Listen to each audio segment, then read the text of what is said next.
നമ്മൾ സംസാരിക്കാൻ മടിക്കുന്ന സത്യങ്ങളുണ്ട്. നമ്മൾ ഒളിച്ചു വെക്കുന്ന വികാരങ്ങളുണ്ട്. യാഥാസ്ഥിതിക സമൂഹത്തിന്റെ മൗനത്തെയും കപട സദാചാരത്തെയും ഒരു തീപ്പന്തം പോലെ ചുട്ടരിച്ച ഒരു പുസ്തകമുണ്ട്.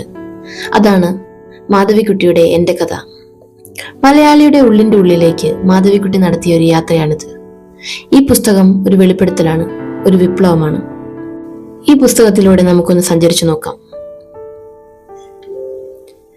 എന്റെ കഥ 1973 പുറത്തിറങ്ങിയപ്പോൾ അത് മലയാള സമൂഹം ഇന്ന് വരെ കണ്ടിട്ടില്ലാത്ത ഒരു പ്രതികരണമാണ് സൃഷ്ടിച്ചത്. അക്കാലത്ത് ഒരു സ്ത്രീ എഴുത്തുകാരി സ്വന്തം ജീവിതത്തെക്കുറിച്ച്, പ്രത്യേകിച്ചും തന്റെ ലൈംഗികത, പ്രണയബന്ധങ്ങൾ, വിവാഹ ജീവിതത്തിലെ പൊരുത്തക്കേടുകൾ എന്നിവയെക്കുറിച്ചെല്ലാം ഇത്രയധികം തുറന്നെഴുതുന്നത് അസാധാരണമായിരുന്നു. ഇതൊരു സാധാരണ ആത്മകഥയായിരുന്നില്ല. മാധവിക്കുട്ടി തന്റെ ബാല്യം, കൗമാരം, വിവാഹ ജീവിതത്തിലെ ഒറ്റപ്പെടൽ എന്നിവയെല്ലാം അതിതീവ്രമായ ഭാഷയിൽ തന്നെ വരച്ചു കാട്ടിയിരുന്നു.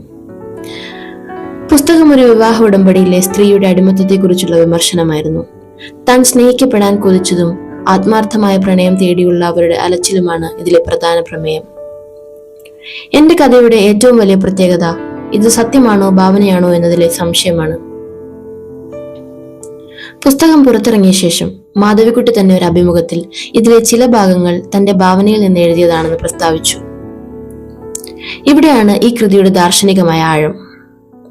ഒരു എഴുത്തുകാരിക്ക് തന്റെ ജീവിതത്തെക്കുറിച്ചുള്ള സത്യം കേവലം സംഭവിച്ച കാര്യങ്ങൾ മാത്രമായിരിക്കണമെന്നില്ല, താൻ സംഭവിക്കാൻ ആഗ്രഹിച്ച കാര്യങ്ങൾ കൂടിയാവാം.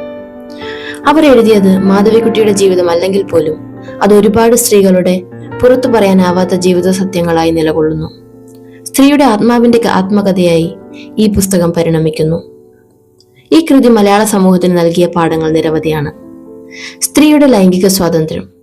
ഒരു സ്ത്രീക്ക് ലൈംഗികതയെക്കുറിച്ച് തുറന്നു സംസാരിക്കുവാനുള്ള സ്വാതന്ത്ര്യമുണ്ടെന്ന് മാധവിക്കുട്ടി പ്രഖ്യാപിച്ചു.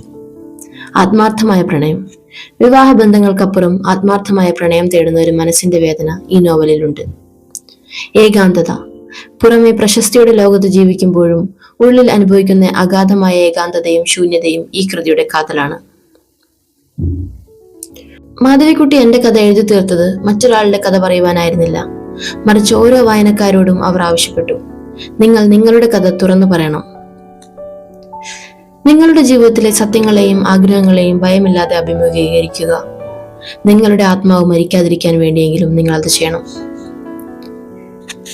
നിങ്ങളൊരു സ്ത്രീയാണെങ്കിൽ, അല്ലെങ്കിൽ നിങ്ങൾക്കൊരു സ്ത്രീയുടെ ആത്മാവ് എന്താണെന്ന് അറിയണമെങ്കിൽ ഈ പുസ്തകം വായിച്ചിരിക്കണം. Thank you.